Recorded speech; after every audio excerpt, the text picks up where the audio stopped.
Good evening, Radhe Radhe friends. कैसे हो आप सभी। सावन का महीना चल रहा है और आप सब पर भोलेनाथ की कृपा बनी रहे। एक पोस्ट देखा सुबह सुबह, उसको देखकर मन बड़ा भावुक हो गया और उस पोस्ट को देख ही रही थी तो साथ में एक दो रील भी मैंने देखा। उसमें ना एक छोटी बेटी थी और वो स्कूल गई हुई थी, मुश्किल से 10 साल की थी और वो टिफ़िन जैसे ही खोली, उसको सर्दी जुकाम था। टिफ़िन खोल के उसने रोटी तोड़ा और मुंह में डालते ही वो बेहोश हो गई।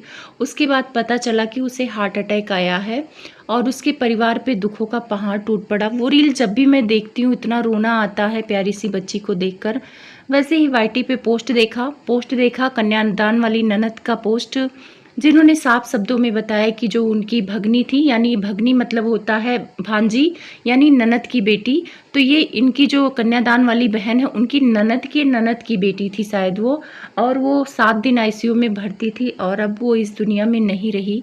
मतलब बच्चों के साथ भी भगवान इतना वो कर रहे हैं। अगर आप उनको छीनना ही है तो धरती पे भेजो मत, क्योंकि इतनी कम उम्र में अगर बच्चे जा रहे हैं तो उनके माँ बाप पे क्या बीत रही होगी वो तो भगवान ही समझे और इंसान ही समझे, क्योंकि दूसरा कोई उस दर्द को समझ नहीं सकता। लेकिन हाँ, संतावना और अपनी कहते हैं श्रद्धांजलि दे सकता है। तो मैं यही बोलूँगी कि उन भगवान उस लड़की की आत्मा को शांति दे। ये वही लड़की है जिसका आधा अधूरा पोस्ट डालकर ये कन्यादान वाली बहन ने सनसनी फैला दी थी और सारा ब्लेम राज फैमिली पर जा रहा था। लोग इनके सुसाइड की कोशिश का समझ लिए थे कि इन्होंने कर लिया है, ये बीमार है और ये एडमिट है। लोग इनके आईसीयू में जाने की बात समझ रहे थे, क्योंकि कहीं ना कहीं इन्होंने अधूरा चीज़ लिखा था कम्युनिटी पर कि इमरजेंसी है, गोरखपुर के आसपास कोई है तो आप लोग आके मिले। ये भी लिख सकती थी कि मेरी भगनी की तबीयत खराब हो, उसे एडमिट करना है और अगर आप लोग में से कोई आसपास है तो मेरी मदद करे। लेकिन इन्होंने अधूरी चीज़ें लिखी तो लोगों में तो भ्रांतियाँ फैलेंगी।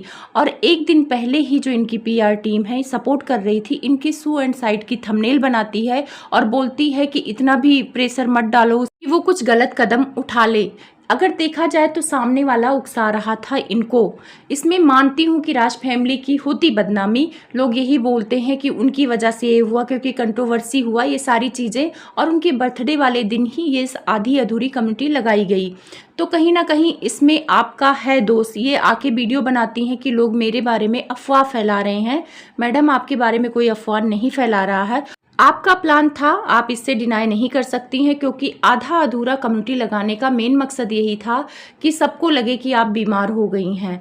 और आप चाहती तो पूरा लगा देती, क्योंकि आपकी ननद ने जो कम्युनिटी लगाया था वो पूरा लगाया था कि 2 दिन से गुड़िया बीमार थी और उसको यहाँ गोरखपुर लाया गया। आपने भी अपने वीडियो में कहा कि गोरखपुर लाया गया, वो एडमिट नहीं हो पा रही थी, जगह नहीं था। एक तरह से मैं बोलूं कि मोबाइल में हम लोगों ने आपका पोस्ट देखा, तो मोबाइल में घर पे बैठ के पोस्ट देखने वाले आपकी क्या मदद कर सकते हैं। मदद तो आपके मेडिकल कॉलेज के आसपास जो रहते हैं वो लोग कर सकते थे, लेकिन जब आप पूरी बात कहेंगी तभी तो लोग आपको संपर्क करेंगे। और आपके पास इतना टाइम कहाँ से, आपने तो उस कम्युनिटी में कोई नंबर तो डाला नहीं था और लोगों के पास आपका तो नंबर है नहीं। और लोग मान लो आपसे इंस्टा पे संपर्क करते भी तो क्या आपके पास इतना टाइम था कि आप इंस्टा के मैसेज पढ़ती फिर उनका रिप्लाई करती। तो ज़्यादा सयाना बनने की ज़रूरत नहीं है, जानबूझ के किया गया था। और आपकी ननद ने बोला कि 2 दिन से बीमार थी गुड़िया, तो आपको पूरा क्लियर है कि 2 दिन से पहले पता था, तो आप ये कम्युनिटी 2 दिन पहले भी लगा सकती थी कि मेरी गुड़िया घर में बीमार है और हम लोग वीडियो नहीं बनाएंगे। तो मतलब ये आधा अधूरा ज्ञान खतरनाक होता है। लोग अपने हिसाब से परिस्थितियों को अपनी तरफ ढाल लेते हैं एक दूसरे को बदनाम करने के लिए।